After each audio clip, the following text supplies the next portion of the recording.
Abonnez-vous et cliquez aussi sur la petite cloche de notification pour ne rien rater de nos prochaines vidéos.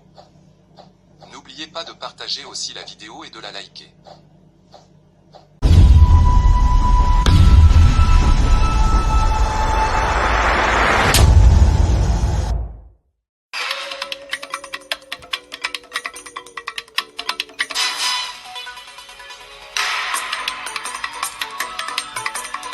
Des tirs nourris sont entendus depuis près de 2 heures à la place Victoire, dans la capitale, où des braqueurs ont pris pour cible une agence de l'Arobank. Vous entendrez le bourgmestre de Kalamou, Charlie Louboya, pour des précisions. Dans la province du Kwango, le gouverneur Willy Bituisila est accusé de mauvaise gouvernance et de détournement de fonds. Une motion de défiance est déposée à l'Assemblée provinciale. Le gouverneur du Nord Kivu, le général Kakule Somo Evariste, est notre invité ce midi. Il reviendra sur les protocoles d'accord signés entre les provinces du Maniema, du Nord et du Sud Kivu pour mutualiser les efforts en matière de développement, de connectivité, des mines et d'infrastructures.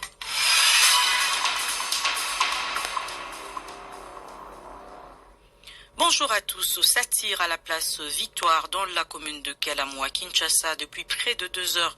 Une bande de braqueurs s'en est pris à l'agence Eurobank de la place. Des bandits serrés encore à l'intérieur. Des agents de l'ordre sont encore sur place pour essayer de les arrêter.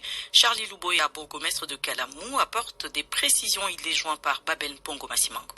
C'est depuis 9h30 qu'il y a eu un assaut au niveau de la Eurobank sur l'avenue Kassavo en face de Place des Artistes. Ils sont rentrés dedans, il y avait une bande qui était restée dehors, et heureusement il y avait aussi la police militaire qui régulait la route.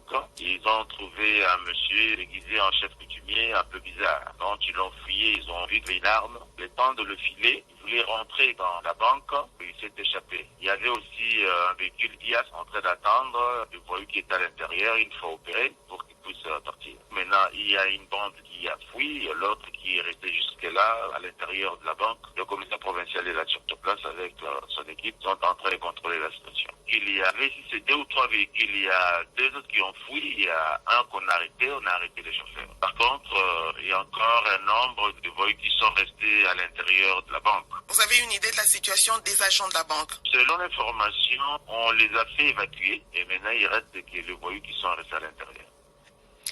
4 donc sont à l'intérieur selon le bourgmestre et 2 arrêtés, dont une femme.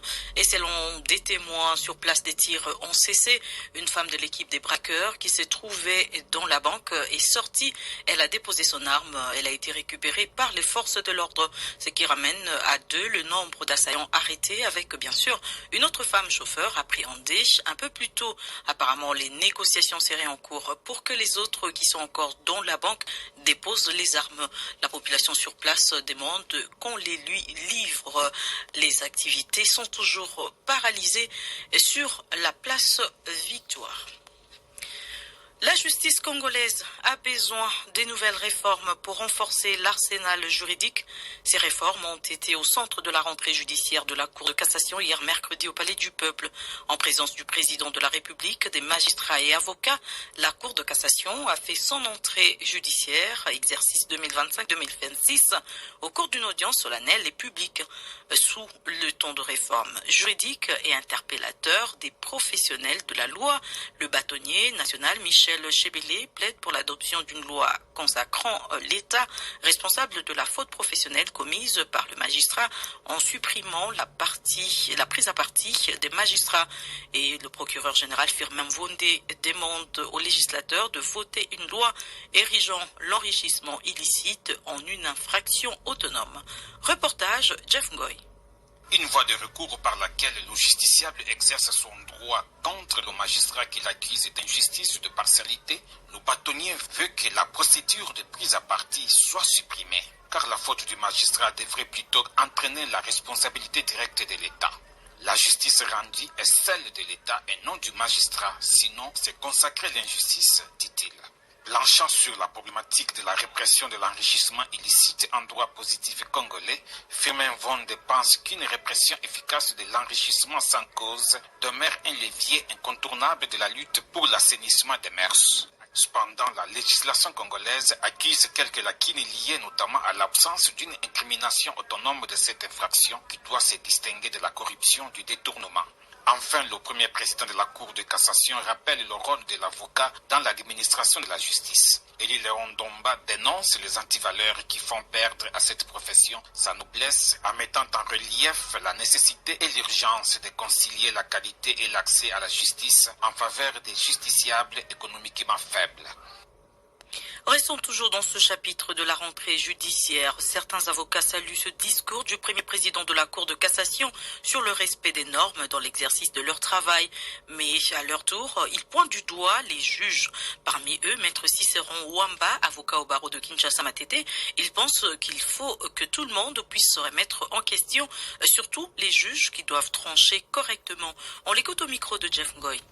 Ce qui est vrai que c'est un discours interpellateur, c'est très important parce que tout ce que nous faisons dans la vie, nous devons intérioriser nos pensées, nous devons tenir compte de l'attendement sociétal. Qu'est-ce que la société attend de nous? J'ose croire que bien qu'on va interpeller les avocats que nous sommes, mais beaucoup plus faudrait interpeller même mais surtout les juges qui sont censés dire le droit et alors le vrai. Nous sommes des citoyens et dans notre pays, nous avons besoin de la justice parce que la justice élève une nation. Et on ne peut pas vouloir à ce que cette nation puisse s'accroupir dans la misère parce qu'il n'y a pas un bon droit qui est dit. Nous sommes là pour défendre ceux-là qui n'ont pas de voix. Côté justice militaire, le commandement de la 11e région militaire des FARDC salue les poursuites judiciaires contre un réseau des présumés criminels qui sèment la terreur dans la ville de Kikwit au Kwilu.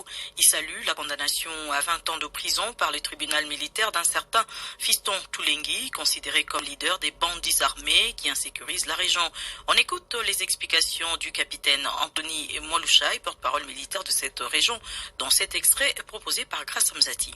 Il a fallu quelques jours seulement en audience de flagrance pour condamner Fiston Toulegui, l'un des plus grands bandits armés qui a tracassé la population de la ville de Kikwit à 20 ans de prison ferme. Et cela après avoir écouté les témoins victimes de ce bandit. Il faut rappeler Toulegui et autres grands bandits armés ont été présentés par le ministère public devant le tribunal militaire des garnisons de Kikwit pour terrorisme, vol armé et association de malfaiteurs. Les autres connaîtront bien sûr leur sort la semaine prochaine. Le commandant de la 11e région militaire, le général-major Padir Mouizi Jonas, s'est dit très satisfait et a encouragé la justice à continuer. Il a même promis de mettre tout en place pour que l'auditorat militaire fasse le même exercice, non seulement ici à Kikwit, mais aussi à Kenge et dans d'autres villes où les bandits sèment terreur et désolation.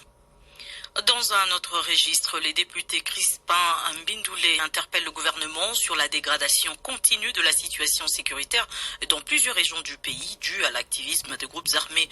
L'élu de Butembo, Nord Kivu, a déposé à l'Assemblée nationale une question orale avec débat adressé au vice-premier ministre, ministre de la Défense nationale. Se confiant à Radio Okapi hier mercredi, ce cadre de l'Union sacrée affirme que dans son action parlementaire, il exige des explications notamment sur l'opération conjointe dénommée Chuja entre l'armée congolaise et l'armée ougandaise UPDF contre les rebelles ADF au Nord Kivu et en Ituri. Il invite par ailleurs le bureau de la Chambre basse du Parlement à faciliter le contrôle parlementaire pour la rédévabilité des membres du gouvernement. Le député national explique au micro de Grace Hamzati.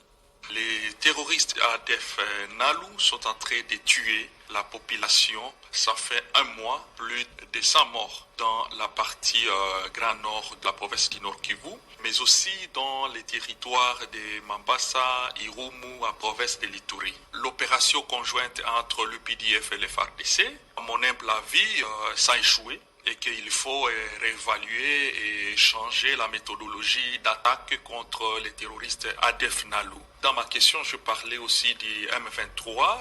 J'ai aussi soulevé des questions des Mbororo qui sont dans la province de Haut-Ouélé. Je soulevais aussi aussi la problématique des Mobondo dans les Kwilu, etc. Et j'ai aussi soulevé la question des Bakatakatanga, des Gideons dans la province de Tanganyika. Je demande au ministre de la Défense qui est chargé de la mise à condition des unités, qui est chargé d'équiper, d'entraîner, qui est chargé de former nos militaires, de s'impliquer normalement dans les opérations contre tous les groupes armés qui endeuillent la population à l'est du pays.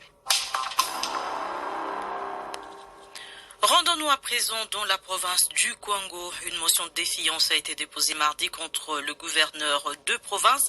Plusieurs chefs d'accusation sont mis à charge de Willy Bitwisila, dont une gestion calamiteuse, le détournement des fonds publics, l'outrage à l'Assemblée provinciale, l'escroquerie, l'absence totale de bilan à mi-parcours, ainsi que l'incompétence notoire. Pour Achille Kidimbu, l'un des signataires de cette pétition, Willy Bitwisila ne répond pas aux besoins de la population. On l'écoute. Il y a une motion qu'on venait de poser contre le gouverneur de province. Il y a quelques griefs qui lui sont reprochés, entre autres. Il y a l'incompétence et l'amateurisme. Il y a les détournements, la mégestion, gaspillage, outrage à l'organe délibérant et mépris aussi. Il y a aussi l'absence du bilan et une communication mensongère et biaisée de la part de ces communicateurs. Eh bien, ce que nous demandons aux députés, les élus sont des envoyés de la population. Quand la population nous a envoyés ici, elle nous a confié une mission, défendre leurs intérêts, que leurs conditions de vie puissent être accessibles. Si nous demandons quelque chose aux députés, c'est que nous puissions être conscients. Est-ce que c'est à qui nous avions confié la gestion de notre province? Est-ce qu'ils répondent aux besoins de la population? S'ils ne répondent pas aux besoins de la population, c'est nous qui les avions placés là où ils sont aujourd'hui. Nous devons en fait tirer toutes les conséquences logiques quant à ça, c'est-à-dire placer des gens qui doivent répondre aux besoins de la population.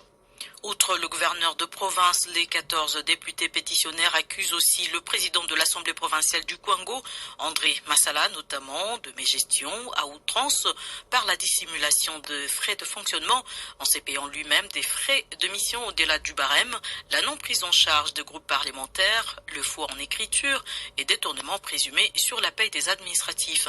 En réaction, le président Massala rejette en bloc toutes ces accusations qu'il qualifie de fausses. On l'écoute. Depuis que j'ai commencé en tant que président de l'Assemblée provinciale là-bas, il n'y a jamais eu une mégestion. Je dis bien, j'insiste encore, il n'y a jamais eu une mégestion parce que tout ce que nous faisons, c'est toujours en concertation avec les membres du bureau. Et du côté, surtout de la mégestion financière, je n'ai jamais touché à un franc du bureau. Tout se fait par l'honorable Kester. Moi, je ne fais que contrôler l'administration, je vois, et je ne touche pas à un paiement, je ne fais rien. Tout ça se fait ensemble avec les questeurs. Parfois, on implique aussi l'honorable vice-président. Donc, il n'y a jamais eu de mégestion là-bas. Seulement, le problème, c'est un problème des gens qui ne veulent pas que la province avance. Les contrôles, nous avons 3 missions et la représentation de la population, il faut légiférer, plus il faut contrôler. Mais pour eux, quand vous arrivez au niveau de contrôle, non. Quand il y a eu établissement donc, de le calendrier des travaux de la session de septembre, on a parlé de contrôle et ça fait couler de l'encre, toujours avec les mêmes députés. Ce dossier est signé Blaise Shindani Kambala. Nous sommes le 16 octobre et c'est la journée mondiale de l'alimentation. Elle rappelle la création le 16 octobre 1945 de l'Organisation des Nations Unies pour l'alimentation et l'agriculture, FAO. Main dans la main pour des aliments et un avenir meilleur, c'est le thème retenu cette année. Dans un monde où environ 8,2% de la population vit dans la sous-alimentation chronique, la FAO estime qu'en travaillant ensemble, il est possible de faire en sorte que tout le monde ait accès à une alimentation saine. Suivez l'appel du directeur général de la FAO, lu par le représentant adjoint de cette organisation en RDC, Ibrahim Abdoul Nas. C'est un extrait proposé par Rachel Kalombe. Cette année, la journée mondiale de l'alimentation marque le 80e anniversaire de la création de la FAO qui a dès le départ eu pour mandat de libérer l'humanité du besoin. Cette journée est placée sous le thème « Mène la main pour des aliments et un avenir meilleur ». Ce thème vient opportunément nous appeler à la collaboration mondiale pour construire un avenir pacifique, durable, prospère et en sécurité alimentaire. À l'heure actuelle, au niveau global, environ 8,2% de la population souffre de la sous-alimentation chronique. En outre, en 2025, bien que la population ait triplé, le monde a produit largement assez de calories pour nourrir tous les habitants de la planète. Pendant que nous célébrons cette journée qui est l'occasion de réfléchir aux enjeux du passé, présent et futur, l'une des conclusions de l'étude réalisée par la FAO me revient à l'esprit. Nous avons le choix entre aller de l'avant ou reculer. Chers amis, l'heure n'est pas au bilan. Cependant, il y a lieu de préciser que la FAO et ses pays membres ont de nombreux accomplissements à leur actif pendant les 80 ans. Et tous les mérites de ces réalisations reviennent à nos membres qui n'ont cessé de soutenir l'idée sur laquelle un monde libéré de la faim est un monde meilleur pour tous, que l'on soit riche ou pauvre, que l'on vienne du nord ou du sud. En travaillant avec l'ensemble des gouvernements, des organisations et des secteurs et des communautés, nous pouvons transformer les systèmes agroalimentaires pour veiller à ce que tout le monde ait accès à une alimentation saine et en harmonie avec la planète. Il faut agir pour l'avenir. Dans le territoire de Nyunzu, au Tanganyika, la lutte contre l'insécurité alimentaire prend racine. L'Organisation des Nations Unies pour l'alimentation et l'agriculture, FAO, a soutenu le ménage du village de Kiyi en leur fournissant des semences de qualité et des outils aratoires ou bêches, râteaux, arrosoirs et j'en passe pour ne citer que cela. Ces familles ont cultivé près de 2 hectares de terre et hier mercredi, c'était le jour de récolte. Témoin de l'événement, Blaise Makassi.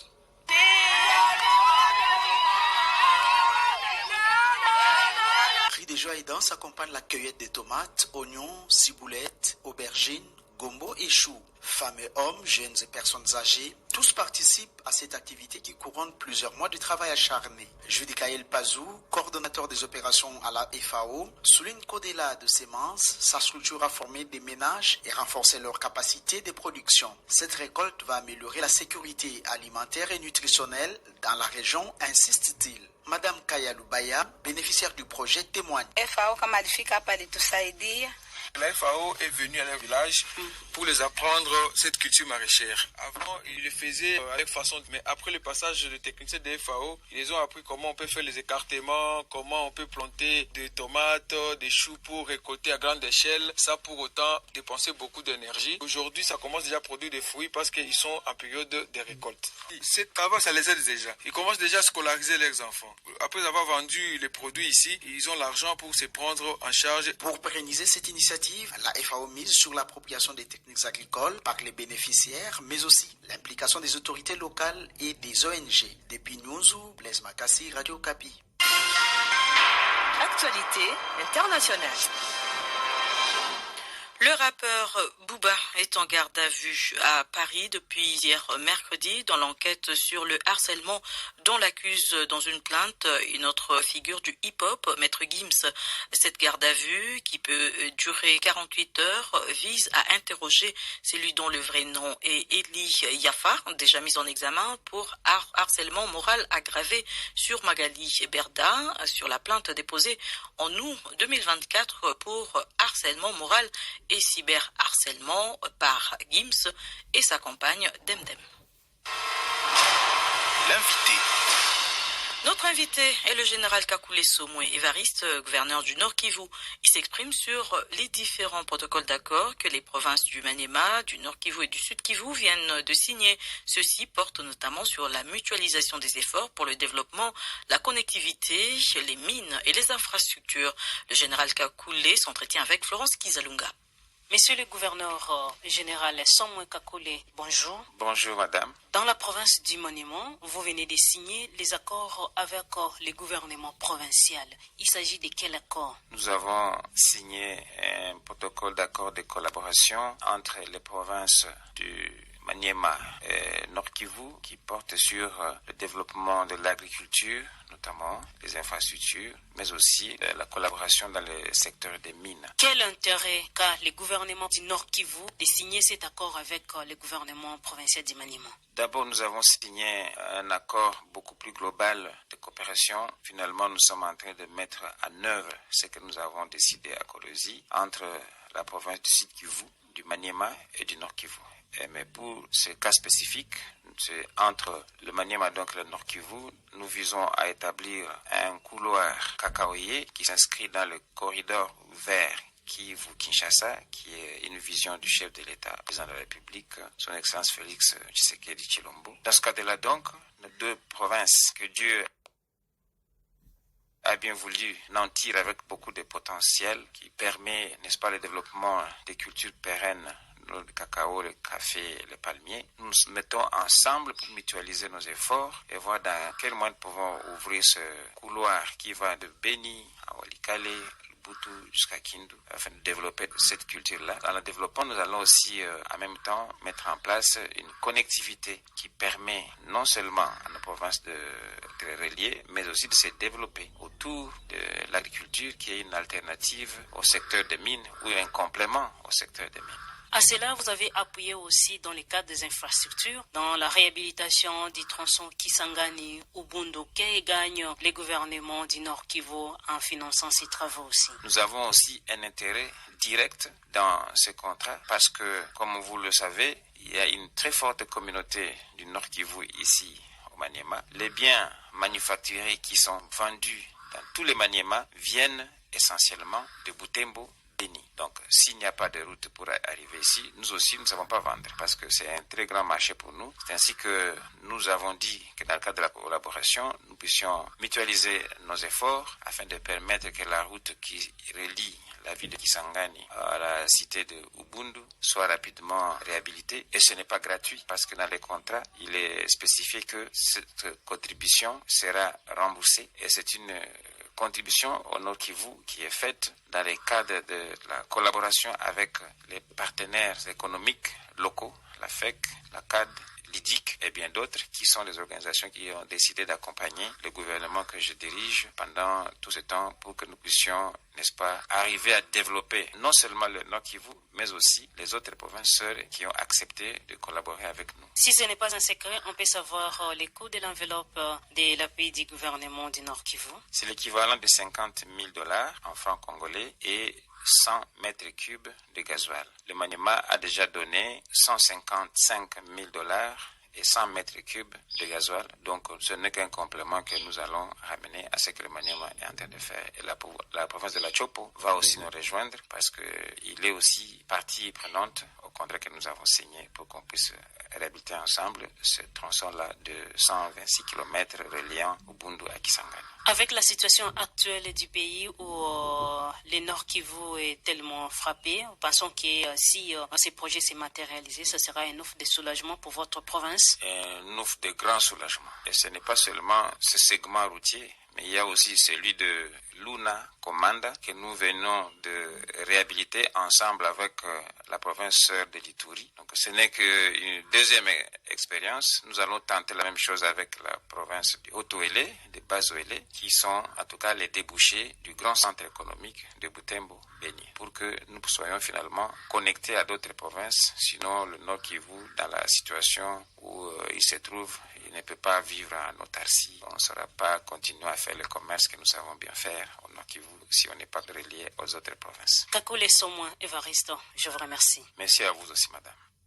Ainsi prend fin ce journal. Merci à vous de l'avoir suivi.